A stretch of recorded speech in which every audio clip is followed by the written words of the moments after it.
19वीं सदी में स्त्रियों को अधिकारों, अशिक्षा, छुआछूत, सती प्रथा, विधवा विवाह जैसे कृत्यों पर आवाज़ उठाने वाली देश की पहली महिला शिक्षिका को जानते हैं?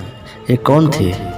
ये महाराष्ट्र में जन्मी सावित्रीबाई फुले, जिन्होंने अपने पति दलित चिंतक समाज सुधारक ज्योतिराव फुले से पढ़कर सामाजिक चेतना फैलाई।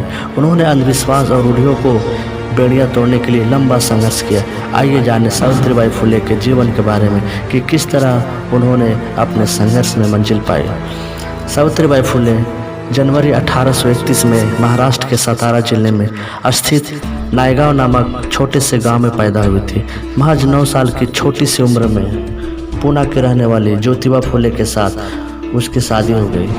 विवाह के समय सावित्रीबाई फुले पूरी तरह अनपढ़ थी, तो वही उसके पति तीसरी कक्षा तक पढ़े थे। जिस दौर में वो पढ़ने का सपना देख रही थी, तब दलितों के साथ बहुत भेदभाव होता था। उस वक्त की एक घटना के अनुसार एक दिन सावित्रीबाई फुले अंग्रेजी की किसी किताब के पन्ने को पलट रही थी। तभी उसके पिताजी ने देख लिया। वो दौड़कर आए और किताब हाथ से छीनकर घर से बाहर फेंक दी। इसके पीछे ये वजह बताई जाती है कि शिक्षा का हक सिर्फ उच्च कोटि के जाति के पुरुषों को ही है। दलित और महिलाओं की शिक्षा ग्रहण करना पाप था। बस उसी दिन से किताब वापस लाकर पढ़ कर बैठी कि मुझे पढ़ना ही है, चाहे कुछ भी हो जाए, मुझे पढ़ना ही है। वो एक न एक दिन पढ़ना जरूर सीखी। वही लगन थी। एक दिन उन्होंने खुद पढ़कर अपने पति ज्योतिबा फुले के साथ मिलकर लड़कियों के लिए 18 स्कूल खोले। बता दें, साल 1848 में महाराष्ट्र के पुणे में देश का सबसे पहले बालिका स्कूल की स्थापना की गई थी। वही 18वां स्कूल भी पुणे में ही खोला गया था। उन्होंने 28 जनवरी 1853 को गर्भवती बलात्कार पीड़ितों के लिए बाल हत्या प्रतिबंधक गृह की स्थापना की। स्कूल के लिए निकली तो खाए पत्थर। बताते हैं कि ये वे दौर था कि सावित्रीबाई फुले स्कूल जाती थी तो लोग पत्थर मारते थे, उस पर गंदगी फेंक देते थे, उस पर कीचड़ फेंक देते थे। सावित्रीबाई ने उस दौर में लड़कियों के लिए स्कूल खोला जब बालिकाओं को पढ़ना लिखना सही नहीं माना जाता था। सावित्रीबाई फुले एक कवयित्री भी थी। उन्हें मराठी की आदि कवयित्री के रूप में भी जाना जाता था।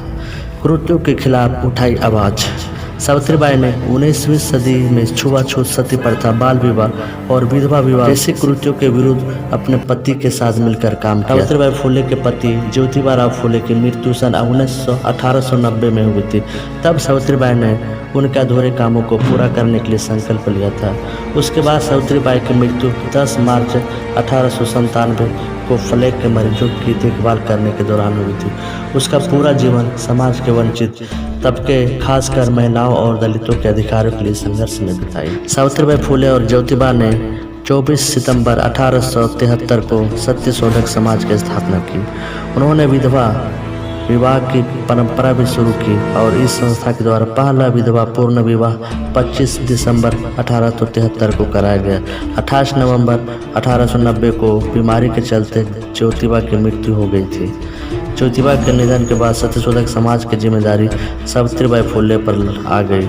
उन्होंने जिम्मेदारी से इसका संचालन किया। सावित्रीबाई एक निपुण कवयित्री भी थी। उन्हें आधुनिक मराठी काव्य का अग्रदूत भी माना जाता है। वे अपनी कविताओं और लेखों में हमेशा सामाजिक चेतना की बात करती थी। सावित्रीबाई फुले इस देश की पहली महिला शिक्षिका होने के साथ साथ अपना पूरा जीवन समाज के वंचित तबके, खासकर स्त्री और दलितों के अधिकार के लिए हमेशा याद किया जाएगा। जय हिंद, जय भारत, जय मूल निवास।